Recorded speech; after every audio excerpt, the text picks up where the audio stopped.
মির্জা ফখরুল ইসলাম আলমগীর সাহেবরা তো ভারতীয় পণ্য বর্জনের আন্দোলন শুরু করেছেন। এখন ওনারা ভারতীয় পণ্য বর্জনের আন্দোলন শুরু করেছেন, তারপর ওনাদের কারো কারো ঘরে ভারতীয় বউ আছে, আবার ওনাদের যাদের ভারতীয় বউ নাই তাদের বউরা আবার ভারতীয় শাড়ি পরে, ভারতীয় শাল পরে ছেলেরা। হ্যাঁ, তো ওনাদের তো দ্বিচারিতা, তো নিজের ঘরে ভারতের বউ, ভারতীয় আমি কারো নাম উল্লেখ করতে চাই না, আমার কথাটা শেষ হোক।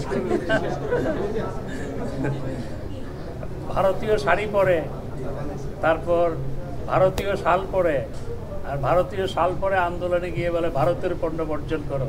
এই ধরনের দ্বিচারিতা এগুলো মানুষ হাসে।